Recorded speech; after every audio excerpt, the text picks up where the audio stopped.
ಸಾರಿ, sudden shock. ಬೆಳಗ್ಗೆ ಫ್ಯಾಮಿಲಿನೆಲ್ಲ ಮಾತಾಡ್ಸ್ಕೊಂಡು film chamber EC ಮೀಟಿಂಗಿಗೆ ಹೋದರು. EC ಮೀಟಿಂಗಲ್ಲೆಲ್ಲ ಅವರೇ ಮಾತಾಡಿದ್ರಂತೆ. ಎಲ್ಲರೂ ಅಲ್ಲಿ ಹೇಳಿದ್ರು ಹೋದಾಗ ಎಲ್ಲ ಮಾತಾಡಿ ವಯಸ್ಸಾದವ್ರಿಗೆಲ್ಲ ಸಹಾಯ ಮಾಡಬೇಕು ಅದು ಇದೆಲ್ಲ ಮಾತಾಡಿ ಫಿಲಮ್ ಚೇಂಬರ್ ಎಲ್ಲ ಓಕೆ ಮಾಡಿಕೊಂಡು ಹೊರಗಡೆ ಬಂದು ಕುಸಿದು ಬಿದ್ದಿದ್ದಾರೆ. ಅಲ್ಲಿಂದ ಮಲ್ಲಿಗೆ ಆಸ್ಪತ್ರೆಗೆ ಕರ್ಕೊಂಡು ಹೋಗಿದ್ದಾರೆ ಇಮಿಡಿಯೇಟಾಗಿ ಫಿಲಮ್ ಚೇಂಬರ್ ಅವರು. ನನಗೆ ಫೋನ್ ಬಂತು, ನಿಮ್ಮ ತಂದೆಯವ್ರನ್ನ ಅಡ್ಮಿಟ್ ಮಾಡಿದ್ದೀವಿ, ಅನ್ಕಾನ್ಷಿಯಸ್ ಆಗಿದ್ದಾರೆ, ಬೇಗ ಬನ್ನಿ ಅಂತ. ಬಟ್ ನಾವು ಹೋಗೋಷ್ಟೊಳಗೆ ನನ್ನ ತಂದೆಯವರು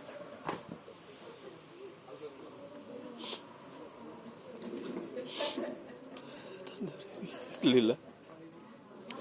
ನಾಳೆ ಬೆಳಗ್ಗೆ ಎಲ್ಲರಿಗೂ ರವೀಂದ್ರ ಕಲಾಕ್ಷೇತ್ರದಲ್ಲಿ ಬೆಳಗ್ಗೆ 10ರಿಂದ 1 ಗಂಟೆವರೆಗೂ ಇಡ್ತಾ ಇದೀವಿ ಅವ್ರನ್ನ. ಅದಾದಮೇಲೆ ಚರ್ಚಿಗೆ ತೊಗೊಂಬರ್ತೀವಿ. ಚರ್ಚಲ್ಲಿ ಮಾಸ್ ಆದಮೇಲೆ ನಮ್ಮ ಸೆಮಿಟ್ರಿ ಇದೆ ಉತ್ರಳ್ಳಿಯಲ್ಲಿ, ಅಲ್ಲಿ ಅವ್ರು ಮಣ್ಣು ಮಾಡ್ತಾ ಇದ್ದೀವಿ.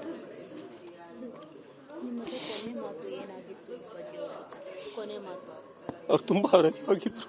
ಅವ್ರು ಹಿಂಗೆ ಆಗ್ತಾರೆ ಅಂತ ಅಂದ್ಕೊಳ್ಳಿಲ್ಲ. ಬೆಳಗ್ಗೆ ಎದ್ದು ಮಾತಾಡಿಸ್ಕೊಂಡು ಫಿಲಮ್ ಚೇಂಬರಲ್ಲಿ ಮಾತಾಡಬೇಕು ಅನ್ನೋಂತೆಲ್ಲ ಹೇಳಿ ಧೈರ್ಯವಾಗಿ ಹೋದರು.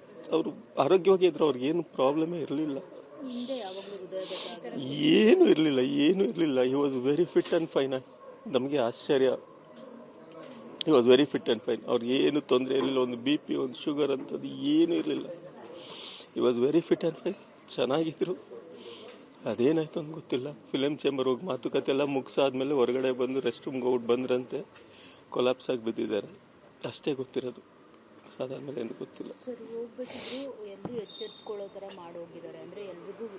ಹೌದು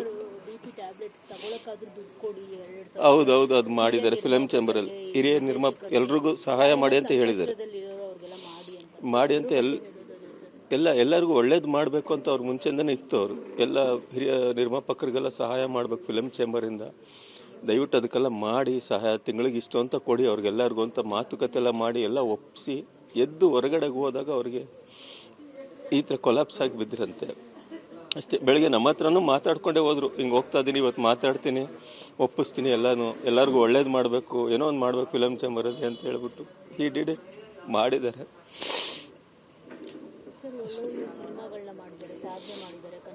ಹೌದು, ಖಂಡಿತವಾಗ್ಲೂ ಕನ್ನಡ ಚಿತ್ರರಂಗಕ್ಕೆ ತುಂಬ ಹೆಮ್ಮೆ ಪಡ್ತೀನಿ ಮೇಡಮ್, ತುಂಬ ಹೆಮ್ಮೆ ಪಡ್ತೀನಿ. ನಮ್ಮ ತಂದೆಯವ್ರ ಬಗ್ಗೆ ಸಾಹಸ ಸಿಂಹ ಅಂತ ಹೆಸರು, ಬೇರೆದು ಬಂದಿತ್ತು ಸಿನಿಮಾ ನಿಮ್ಗೆಲ್ಲರಿಗೂ ಗೊತ್ತೇ ಇದೆ. ಸಾಹಸ ಸಿಂಹ ಆಗಲಿ, ಊರಿಗೆ ಉಪಕಾರಿ, ಶಂಕರ್ನಾಗ್ ಅವರು, ರಕ್ತ ತಿಲಕ, ಯಾವಾಗಲೂ ಹೇಳ್ತಾರೆ ನೋಡೋದು ಶಂಕರ್ನಾಗ್ ಅವರು. ಅವ್ರ ಖಾಲಿ ಲೆಟ್ರೇಡಲ್ಲಿ ಸೈನ್ ಮಾಡಿಕೊಟ್ರು ನನಗೆ, ಇನ್ನೂ ನನ್ನ ಹತ್ರ ಇದೆ, ಭದ್ರವಾಗಿ ಇಟ್ಕೊಂಡಿದ್ದೀನಿ ಅಂತ. ಅಷ್ಟು ಅವ್ರಿಗೆ ಸಿನಿಮಾ ಅಂದರೆ ಹುಚ್ಚು, ಹೆಮ್ಮೆ. ಕೊನೆಗೆ ನೋಡಿ ಸಿನಿಮಾದಲ್ಲೇ ಅವರು ಪ್ರಾಣ ಬಿಟ್ಟರು.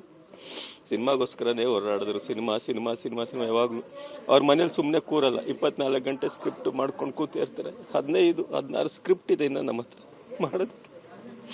ಸಿನಿಮಾ ಮಾಡ್ಬೇಕು ಕಣೋ, ಏನೋ ಮಾಡ್ಬೇಕು ಅಂತ ಮುಂದೆ ತುಂಬ ಪ್ರಯತ್ನಗಳು ಪಡ್ತಾ ಇದ್ವಿ. ನಾನಾಗಲಿ ಅವರಾಗಲಿ ಇರೋದೇ ಸಿನಿಮಾ ಇಂಡಸ್ಟ್ರಿಲಿ. ನಾನು ಸಿನಿಮಾ ಡೈರೆಕ್ಷನ್ ಮಾಡಬೇಕು ಅಂತ, ಅವ್ರ ಕತೆಗಳು ನಾನು ಮಾಡಿಕೊಡ್ತೀನಿ ಮಾಡು ಅಂತ ತುಂಬ ಪ್ರಯತ್ನಗಳು ಯಾವುದೂ ಇಲ್ಲ ಸರ್. ಸ್ಟ್ರಗ್ಲಿಂಗ್ ತುಂಬ ಇತ್ತು.